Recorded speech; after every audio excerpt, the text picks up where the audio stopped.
Can you all hear me?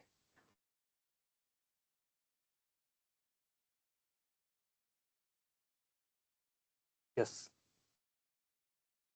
Thank you so much for joining us today for our fifth lecture on designing research methodology. So, good afternoon, everybody. And today we are going to talk about research methodology. We are going to talk about different type of research methodologies, study designs, observational, experimental study designs. So, to begin with, what is research methodology? So, research methodology is a systematic process we can think of as formalized steps to formalize our research question. And to answer that research question, we have to identify target population. We have to collect the data using several systematic and scientific methods, and importantly, analyze those data to see if there is any relationship between the variables, if there is any visible trend in the variables. And all these things we have to do and make sure that we can answer our research question and decide on our hypothesis properly. So these are the steps of research methodology. And we can have quantitative research, we can have qualitative research. Quantitative research, as the name tells it about everything on it, it is on the quantitative data. And if we want to see the from the perspective of the level of measurements, the quantitative data can be thought of either discrete or continuous. And from the level of measurements perspective, we can think of ratio and interval data. And since we are dealing with quant, so we'll focus on measuring variables and use surveys, experiments, and statistical analysis. And for qualitative research, as we use the qualitative data. So qualitative data represents the nominal and ordinal data. So we can think of a gender as a variable. So gender tells us about a quality of a person, male or female, or so these are qualitative data. And or we can think of at CSM we have after every um, after every semester we have uh, different kind of service, and we we ask different questions, and we sometimes we uh, leave option as a Likert scale, sometimes strongly agree, neutral, and then disagree, strongly disagree, something like that. So those also those represents ordinal data, since we have a visible ranking here. So that's also part of qualitative research. For study design, we're going to talk about experimental design at the beginning, and then we're going to talk about observational study design. We picked we picked five study design today. To begin with, a randomized control trial, which is an experiment, uh, experimental study design, the where the participants are randomly assigned to the treatment or the control group, and it is known for a gold standard for study design. And the reason is very simple. The reason is we are actually assigning the treatment to the groups, to the individuals randomly. That's why it has less biasness, since we are randomizing our treatment to the individuals. And it also provides a very good cause and effect um, response. The main difference between randomized controlled trial and quasi-experimental, we can think of as the name says, quasi-experimental does not apply randomization. to the participants, to the individuals. And so we can think that this has weaker cause and effect response relationship between the exposure and the outcome. Then we have, we can think of an example of quasi-experimental when we are actually, suppose in a, we are actually providing nutrition program to the schools without randomly assigning the schools. Then crossover trials where on the same individual we are applying different multiple treatment. We can think of so that each participant is receiving multiple intervention sequentially. So we can think of an example where an individuals receiving treatment A, and there is a washout period in between, and then treatment B. So here in crossover trial, all the participants are going to receive the treatment, all the treatments. Then we have factorial design. Factorial design, as the name says, factor, which is actually variables. So we have when we have multiple factors, and we are evaluating 2 or more interventions simultaneously,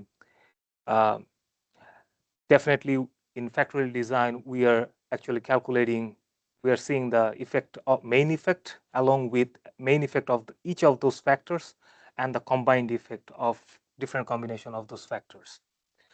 So in factorial design, we can think of an example of, if I think of a 2 by 2 factorial design, we can think of what effect does exercising and diet has. So exercise is factor 1, dieting is factor 2, has on the outcome of weight loss. So that can be one of the examples of factorial design. And at the end, we have cluster randomized trial. In cluster randomized trial, uh, instead of concentrating on individuals, this study method concentrate on groups. So the treatment is randomly assigned on the groups, and there is a control group, and we see the cause and effect in for the groups, not on individuals. The next slide, we have the advantages of those 5 study designs. As I was talking about RCT, randomized control trial, it establishes a causal inference between the exposure and the outcomes. And it minimizes the bias and confounding as we are randomizing. Along with that, it's actually and then we have quasi-experimental. For quasi-experimental, we have quasi-experimental is not randomizing. So in terms of that, this is less expensive, and quasi-experimental is useful for evaluating programs and policies and reflects naturalistic condition, enhancing external validity. For the crossover trial, since we are actually using the same group of individuals who received all type of treatments, treatment A, B, or treatment C, whatever we have, it has less variability. It has less variability since each of these participants is working as their own control group and requires few participants than parallel RCT, and it enhances statistical power. So meaning it enhances the actual true. It actually reduces the type 2 error, which is failing to recognize which is actual true. So type 2 error is the complement of the power of a test. So since we are minimizing the type 2 error, the power of the test increases. Then for factorial design, we can be able to know about the main effects, all of the main effects, along with the interaction effects of analysis. So this is really interesting, and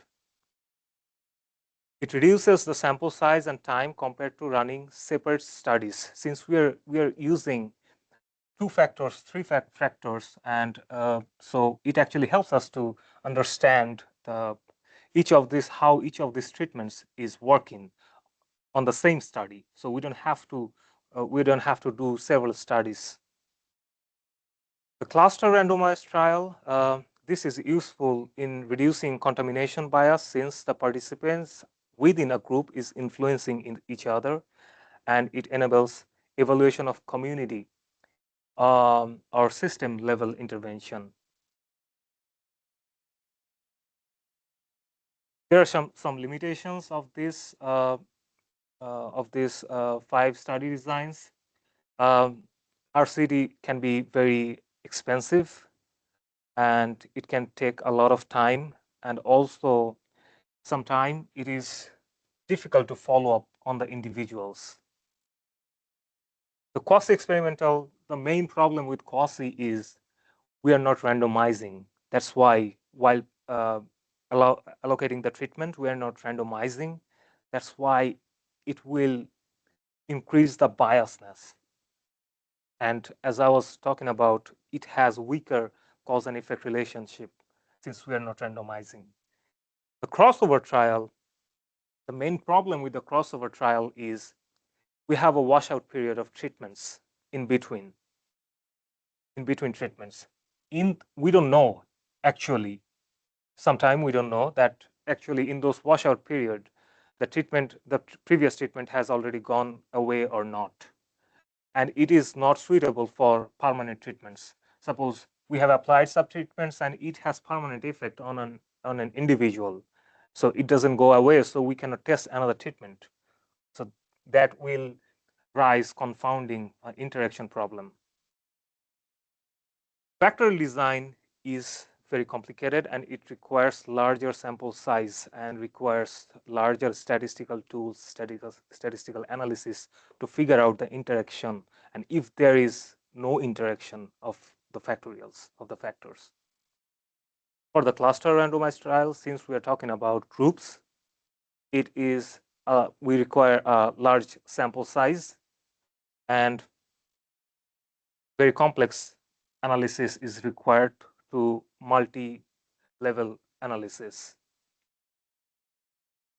So now we are going to actually do some examples. I would really appreciate if every one of us in remote and in person, if all of you can participate in this example problems. So the first question is, so we're going to figure out what experimental design this is representing, this situation is representing. So first question is, a team of researchers wants to test whether a new antihypertensive drug lowers blood pressure more effectively than a placebo. Participants are randomly assigned to either the new drug or placebo group, and blood pressure is measured after 12 weeks. So which study design is being used?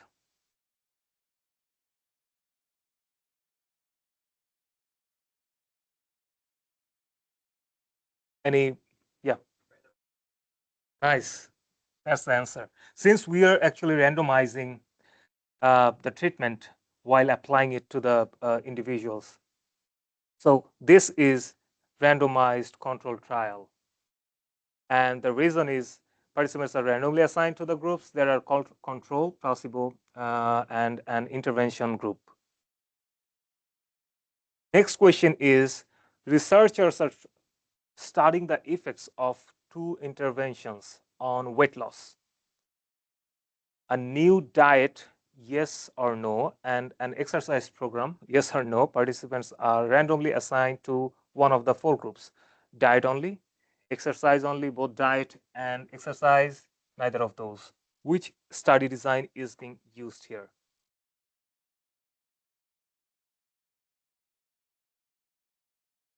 Nice. So we have another answer from the audience. The factorial design, study design for the second question. So the factorial design is the answer, and the reason is test the main effects and the interaction effects of two or more interventions simultaneously. Effective design for exploring combined and interacting treatments. Third question is, a researcher wants to evaluate a school-based mental health program. Instead of randomizing individual students, entire school are randomly assigned to either receive the intervention or serve as control. Which study design is being used? Anyone from the anyone from online, from the remote?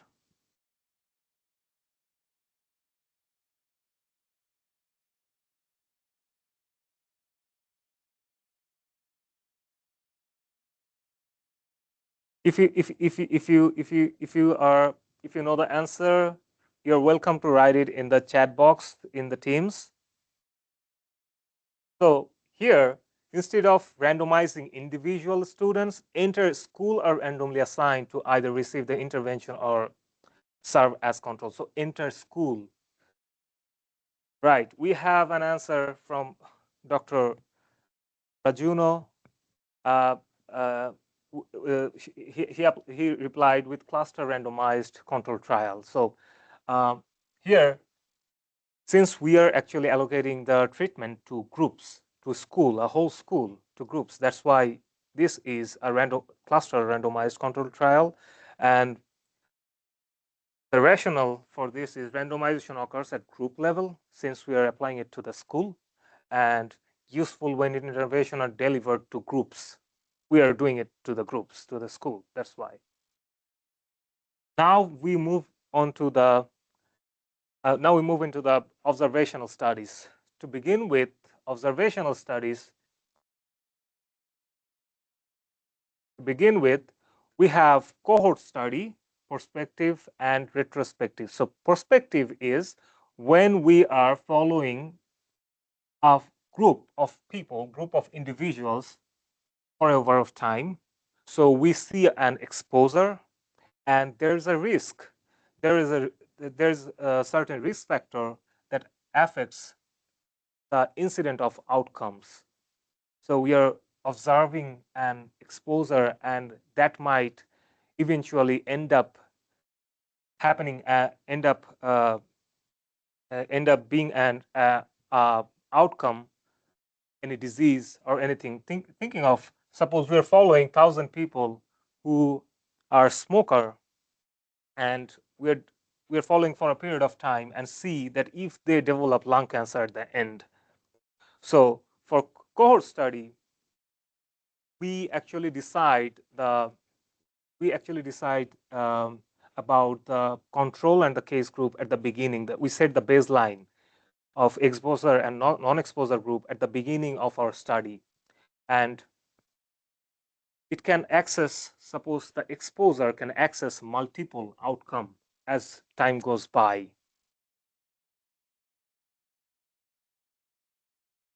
For cohort study retrospective,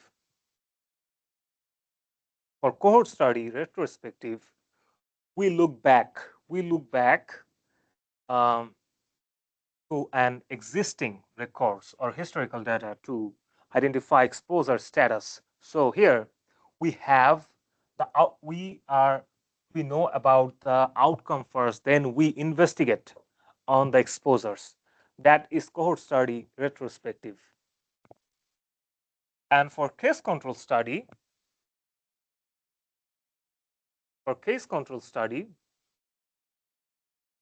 when we have a case group and a control group, so we try to see we take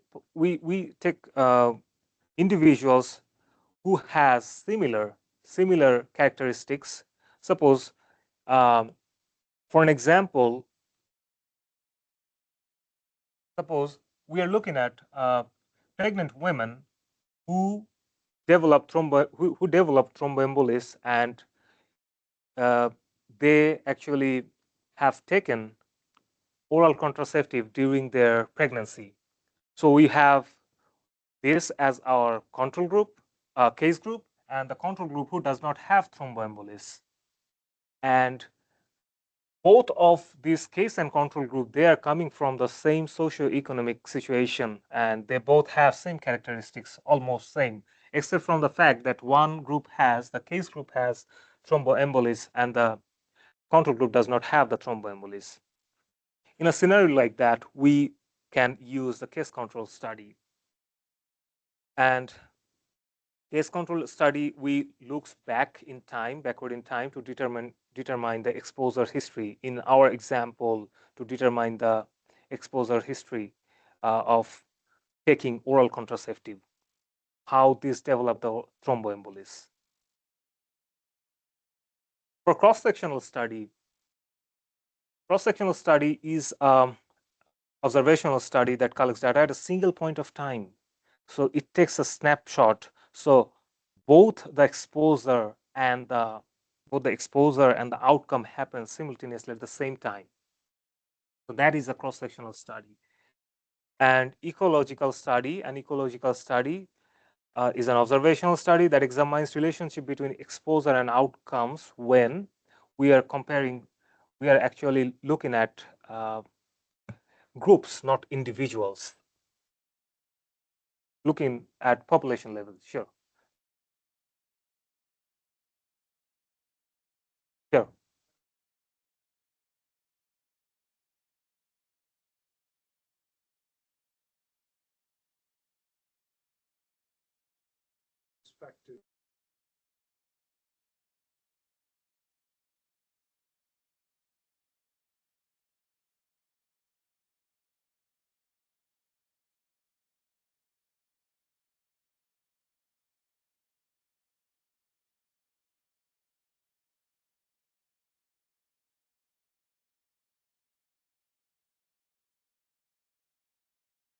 So you're looking back to find out the exposure. So,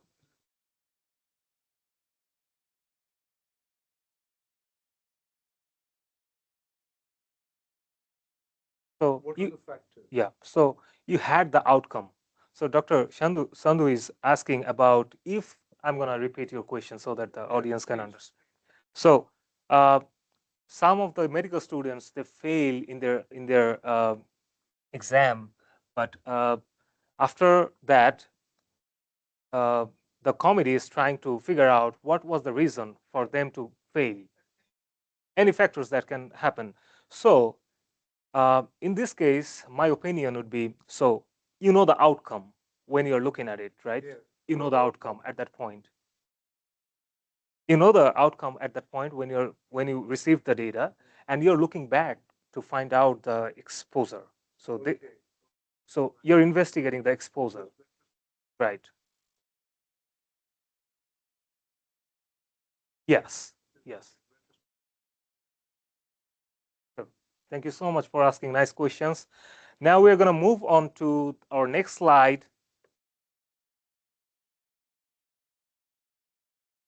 Advantages of cohort study. So it creates strong temporal relationship between exposure and outcome, since exposure happens before the outcomes, long before the outcome happens. So, and it can estimate incidence. It can estimate new cases of, and since we are estimating new cases, we can definitely find out the risk directly. And then cohort study retrospective is faster, since we are just collecting a data from a previous record and investigating into it. Less expensive, and suitable for rare disease, because rare disease, because when we're looking back, prospective study requires a long follow-up. You have to follow for a while, and it might happen for 5-10 years. People move out from cities to cities, and we lost track. So in that way, cohort study retrospective is helpful. Then for case control study, since this is quick and cost effective and requires smaller sample size, and for case control study, we can actually, since both of this happening at the same time, exposure and outcome, we can actually calculate odds ratio here. For cross-sectional, same, since we're taking a snapshot from already recorded data, medical record or anything. So this is quite and it's not expensive, and this is quick and not expensive, and estimate prevalence of disease or behavior. So it estimates the number of cases, number of disease at any point, total number of disease. The ecological study, there are advantages, they're quick and inexpensive and useful for studying large-scale public health issues. There are also limitations for all of these 5 observational studies. Cohort study, prospective, this is time consuming as we are following up, and sometime we lost follow-up that will raise biasness. And this is inefficient for studying rare disease. The reason is, since we have to follow up the rare disease, and rare disease is rare to find out. And there might be confounding variables may still affect the association between the exposure, and since we're following for a period of time, some other factor might enter in the body, in the individual's body, and we don't know about it. So there might be confounding problems. For cohort study, since we are using on existing records, there might be issues with accuracy, and there might be missing incomplete data. Limited controls over confounders, since already this is collected, and risk of selection bias. So the researcher will select data that is suitable for him or for her. So that kind of biasness can happen in cohort study. And for case control study, it cannot establish incidence or risk directly. That's why we calculate the odds ratio. And there are recall bias. Participant forgets what they said earlier, or their disagreement of what they have said. So sometimes this is inaccurately recorded, and there is selection bias also, temporal ambiguity. And for cross-sectional study, cannot determine causality, because both exposure and outcomes are happening at the same time. That's why it is hard to figure out cause and effect relationship between exposure and outcome. There is ambiguity and prone to bias, recall bias, selection bias, not suitable for studying rare disease. Short-term, since we have short-term exposures. So for ecological study, this is not possible for individual level. One of the drawback is that, and there might be confounding variables in the group, since we are not looking at individual level information, and causation cannot be established. Data quality and comparability between population may vary. So each population may have different type of data, different type of attribute. So now we have few more questions. Researchers enrolled 2,000 adults who are initially free of diabetes. They record each participant's physical activity level and follow them for 10 years to see who develops diabetes. Which study design is being used?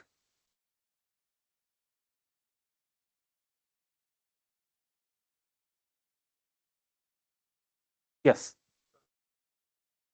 cohort study. So this is prospective. Thank you so much. So audience says prospective cohort study. The reason is participants are disease-free at baseline, and exposure physical activity is measured before disease occurs, and they follow this group of individuals over a period of time. Next questions.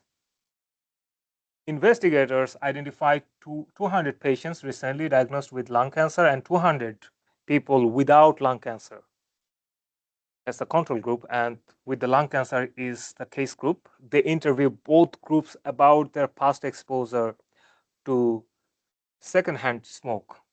Which study design is being used? So we have a case group, we have a control group, and we are assuming that these individuals have similar characteristics.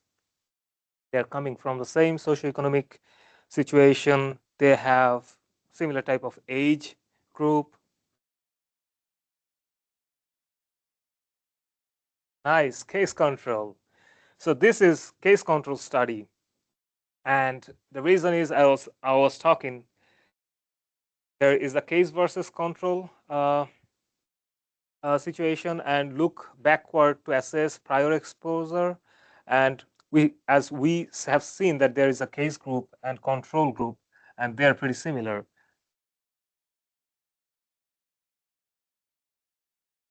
Another situation, a public health team conducts a survey of 5,000 adults in 2025 to assess the prevalence of obesity and its association with daily screen time. Data on exposure and outcome are collected at the same time. Which study design is being used?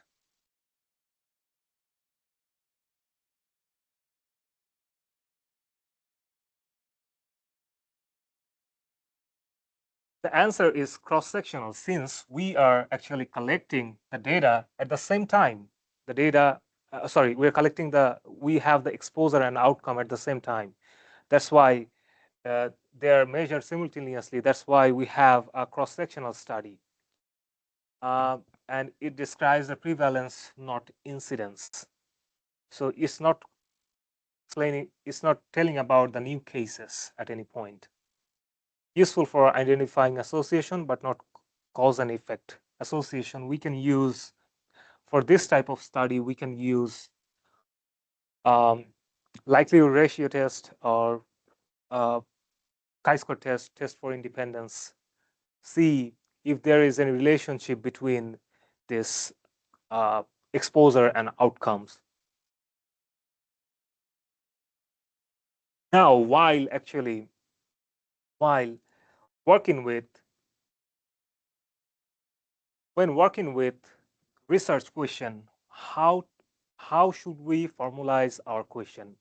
How should we ask our question so that we can have a standard, fruitful answers that will be helpful for our study?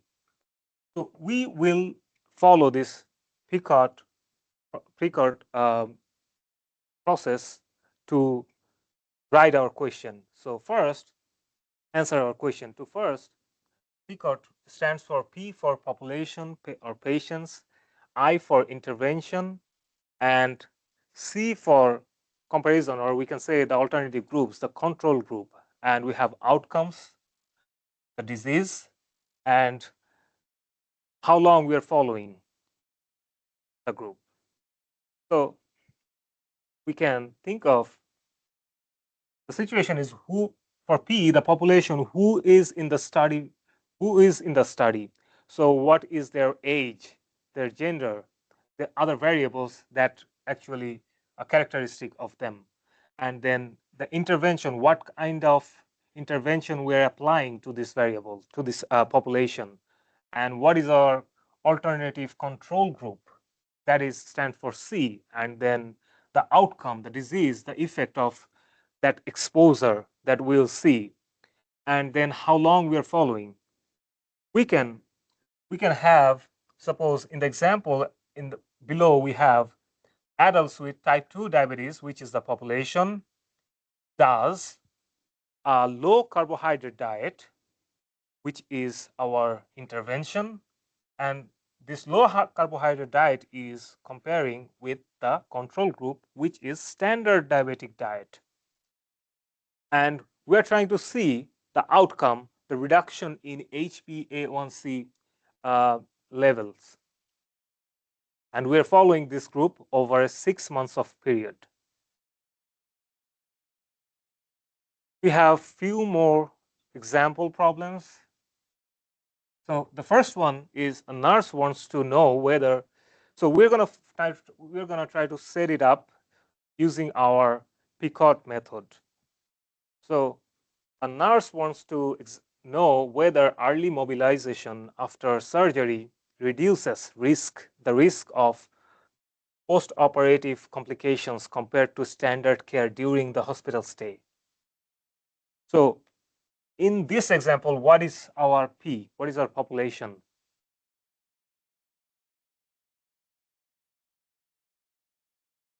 Yes,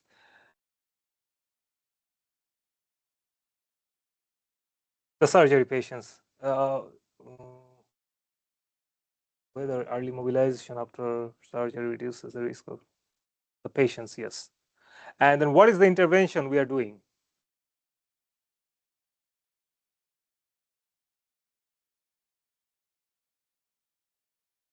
Early mobilization, that is the intervention. And what group we are comparing with? To the standard care, right? And we are trying to see the outcome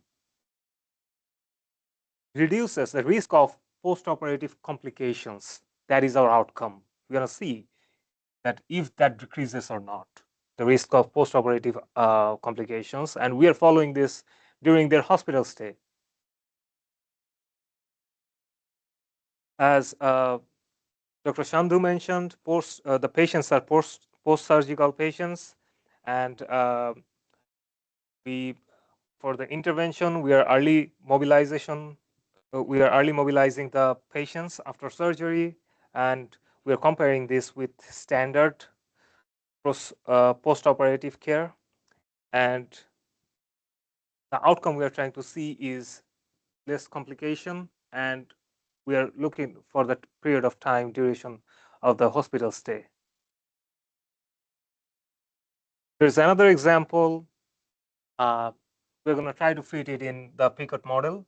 An educator wants to test whether simulation-based learning improves clinical skills among nursing students compared to traditional lectures at the end of the semester.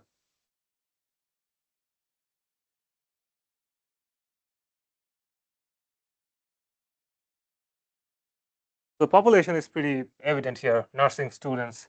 What is the intervention we are applying here?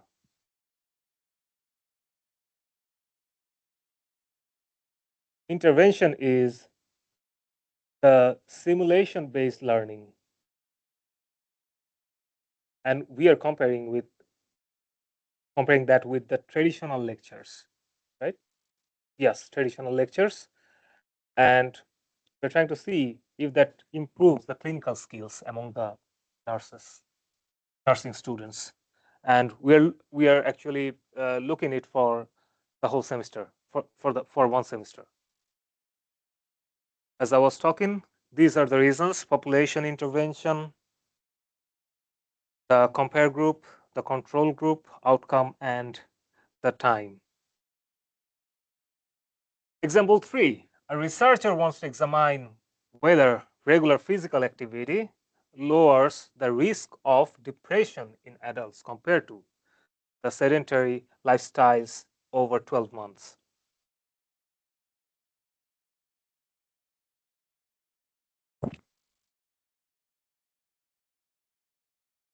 The researcher wants to examine whether regular physical activities. So regular physical activities is the intervention, and in adults, so adults are the population we have, then we are comparing that with sedentary lifestyles over a 12 months of period, and we're trying to see the outcome, the risk of depression, if that reduces or not.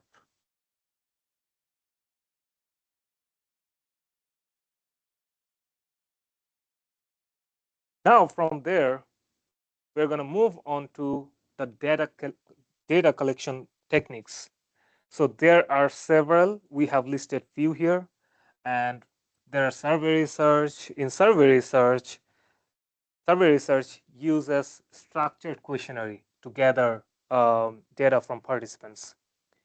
So it can be cross-sectional or longitudinal.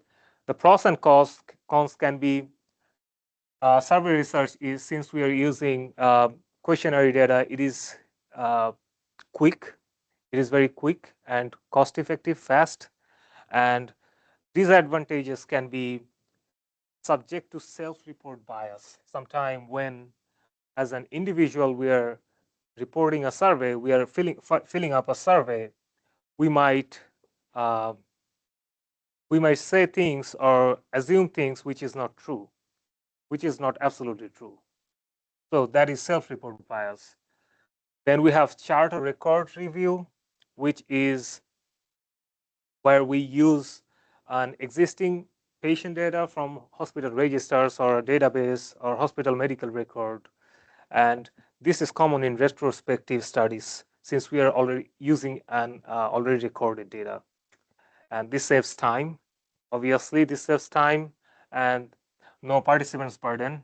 We don't have to directly contact with the participants. And disadvantages can be this data is already collected and this can be inaccurate. There can be double there can be double entry, different kinds of problem. This can be incomplete data. Also, access is a problem to get the data out of the server, out of the website. There might be problem with permissions. Yeah. So then we have pre and post, before and after design, which is measures participants before and after an intervention. So first there is a pre-survey, then we do some intervention, then there is a post-survey, and we compare those things. So there is the good thing about this is we can do comparative statistics. We can analyze comparative. We can compare this intervention using this pre and post survey. We can compare means of two groups, uh, paired mean. And there's the cons of pre and post survey can be lack of control group if not randomized. We have observational methods where researcher observes and records behavior events in natural settings. And this is used a lot in qualitative or behavioral science research work. This is rich in contextual data, and for the same reason, it can be time consuming, and there can be error, potential observer's bias, while when the interviewer collecting the data or observer collecting the data, they might be influenced by their own motion. So there are some observational bias here. And secondary data analysis, there can be uses existing data, national surveys, hospital database, CDC data. Pros, uh, Advantages are large sample size, cost effective, efficient. We just go there and download our data set.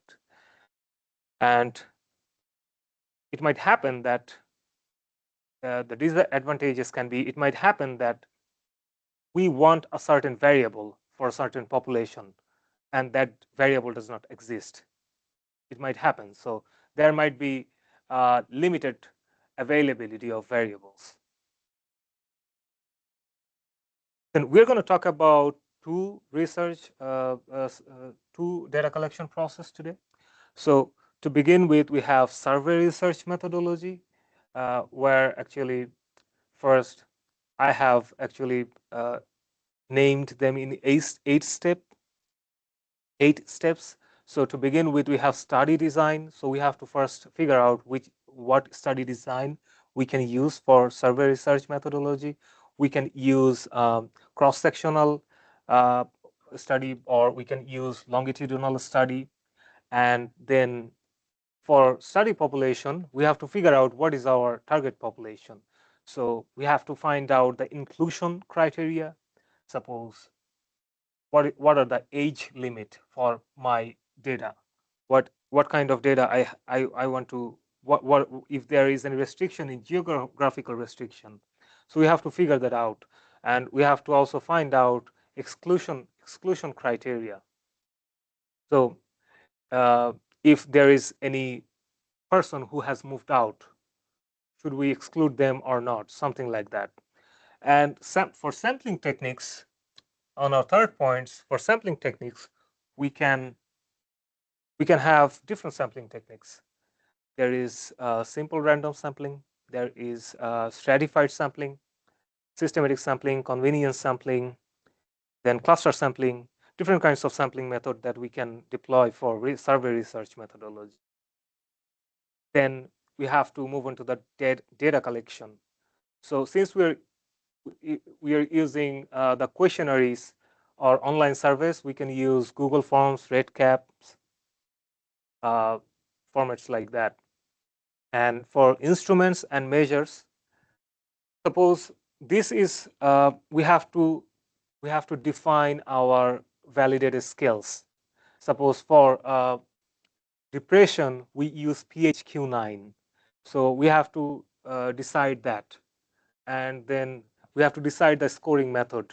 Suppose we have a data where we have an ordinal data, we have ordinal data, and to get the best output out of it, we have to define a scoring method so that we can use that score as a continuous data. Sometimes we can use that as a discrete data.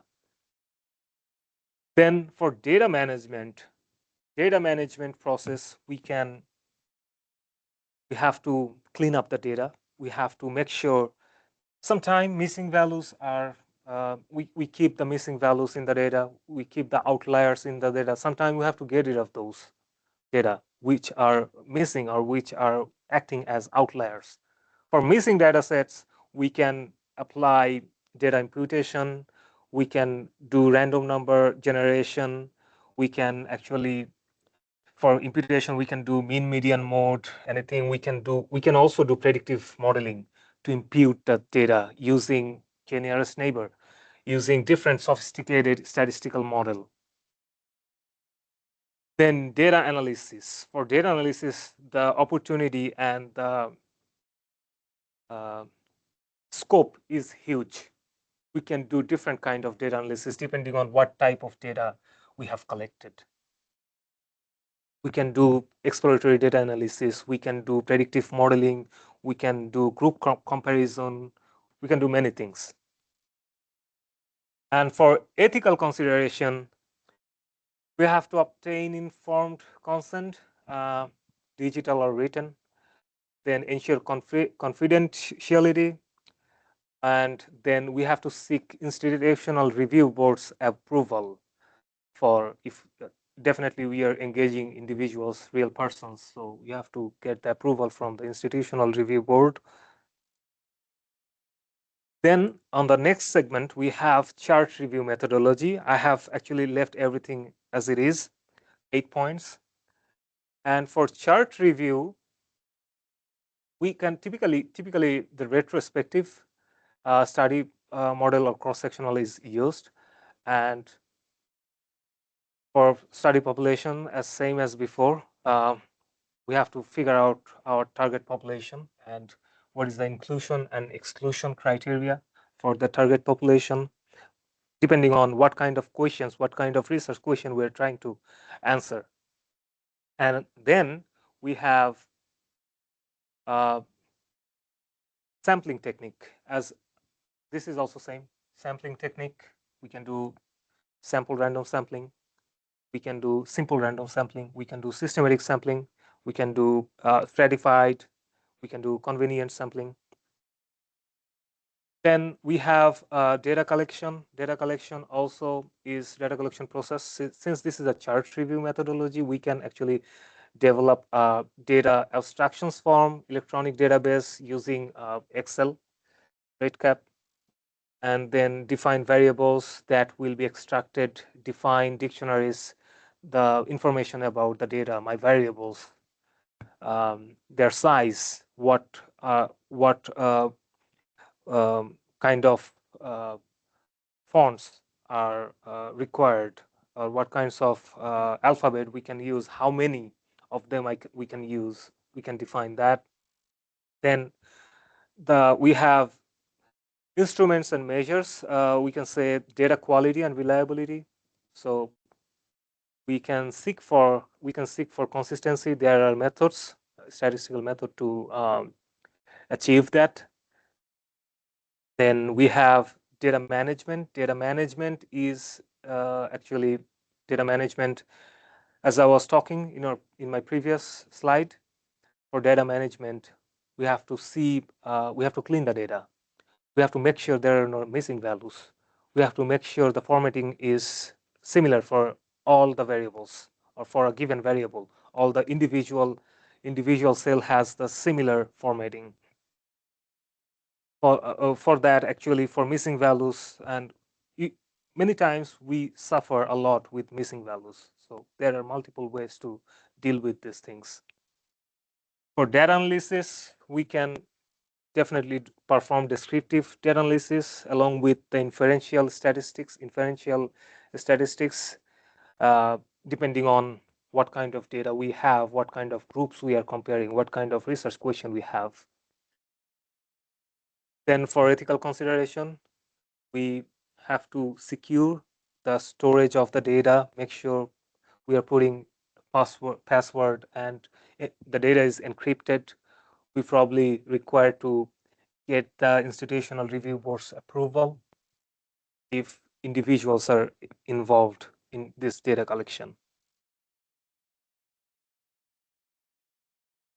Now, in the next slide,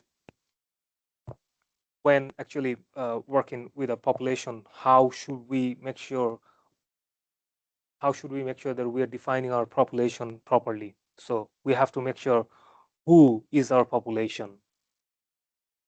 That depends on what we are asking. So who is our population? Is there any age criteria? Is there any demographic criteria? So we have to make sure of that. Then we have to make sure exclusion criteria and sample size, very important.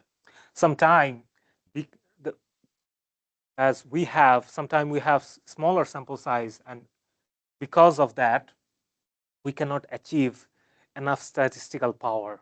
Sometimes it happens.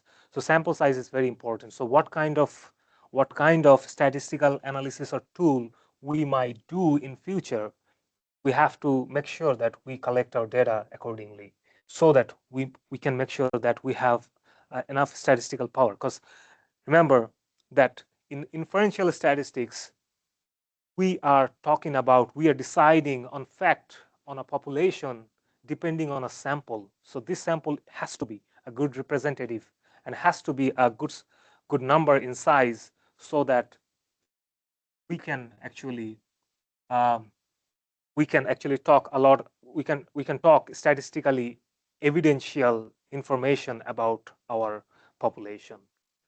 And for sampling technique, as same as before, we have to figure out what kind of research we're doing.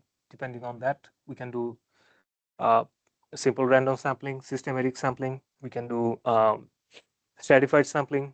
We can do convenience sampling. Then variables. These variables are a little bit different. So in study design, variables are a little bit different than variables we have in applied statistics or data science or in machine learning. So these variables are uh, measurable characteristics that can vary among individuals, that we know that actually the proper variables definition. But in statistics, we say a variable, which is actually, we call it random variable, which has um, defined probability. But here we are not actually worried about the probability. And independent, we have independent variable, dependent variable, confounding variable.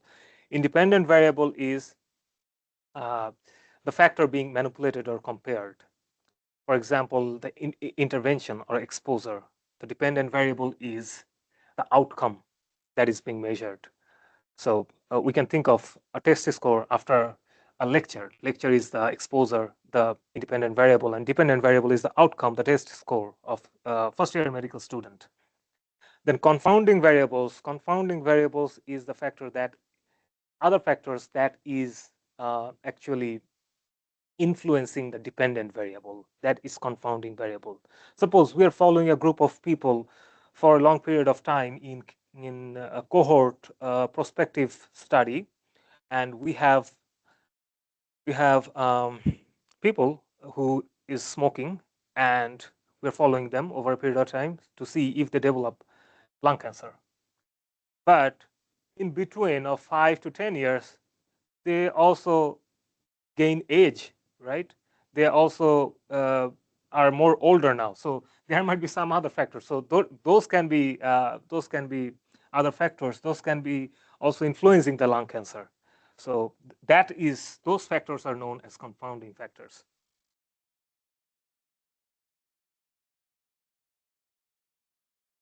Our second last slide, sample size determination. How should we determine our sample size?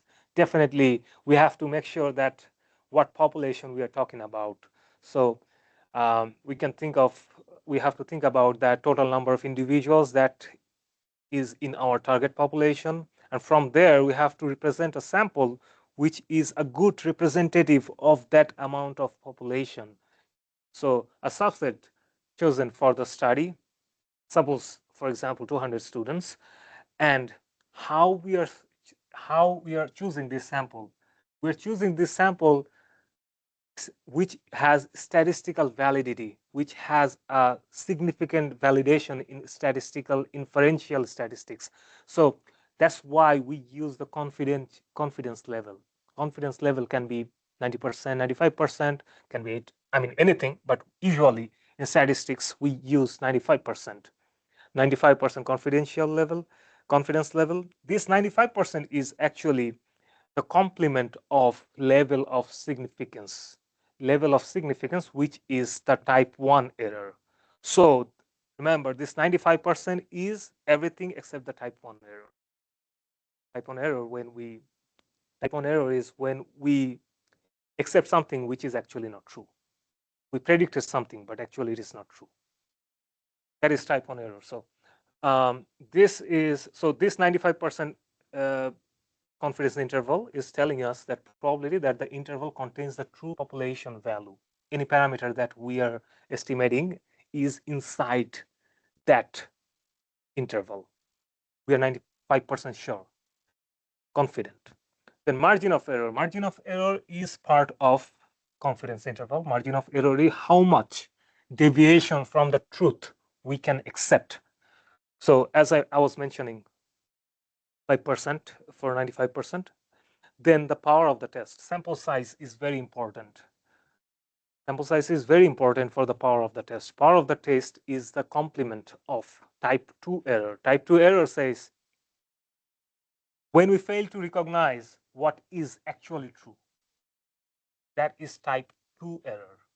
And the complement of that is the power of our test. Suppose we are doing a t-test or whatever, ANOVA, anything, and we want to know what is the power of our test. If we have a small sample size, even though we have a significant p-value, we might have a lower power of our test, not 80%. So it is very important that we have a sample size which is a good representative for our analysis. And the effect size, what is the effect size? Effect size is, so when we are actually doing a statistical test, we have a p-value. P-value is the level of significance, right? The type, uh, p-value is the level of significance, probability of, and this p-value, we might have p-value less than 0.05, but still the effect size might be small because p-value says about the significance, but the effect size tells a lot about how in magnitude it matters. How in magnitude it matters. So it is also important that the expected our effect size is It is also important that we have our effect size at least 80%. At least 80%, because, and this also depends on the sample size. This also, we calculate the effect size using sample size and other stuff, confidence interval, marginal error. There are different formulas to do that. At the end, we have different types of bias. We already have talked about a lot of biasness in previous slides. I'm just going to go over with this. So selection bias, participants differ systematically from non-participants. If we just take healthier people in our survey, then we don't know how non-healthier person looks like. We don't have any information about it. That's kind of a selection bias. So what can we do to prevent this selection bias? We can randomly choose people. We can not just choose as we please to. We can randomly choose people. Then for recall bias, participants misremember past exposure. An example can be patients under report alcohol intake. Then we have how to get rid of this recall bias. To get rid of the recall bias, use objective records when possible. So we have to make sure to record our interviews or data collection so that the participants cannot say something else later.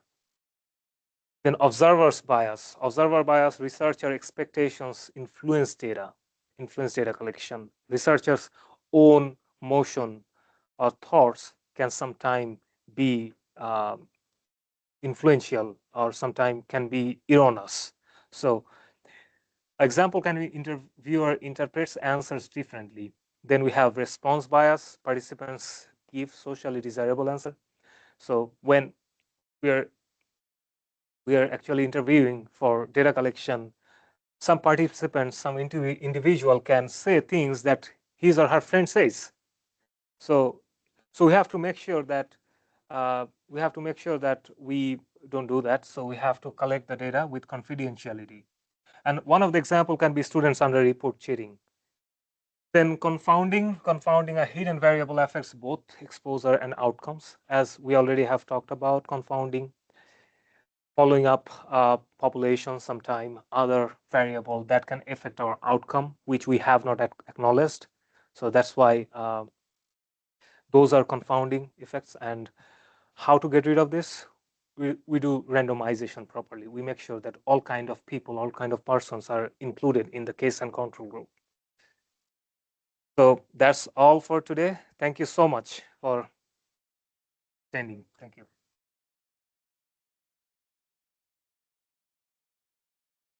Should I? So let me know if you have any question.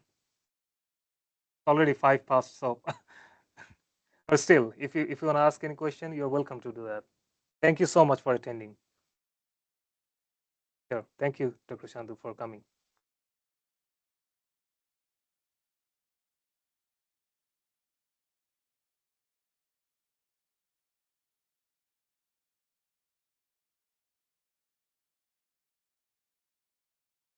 Oh, yeah.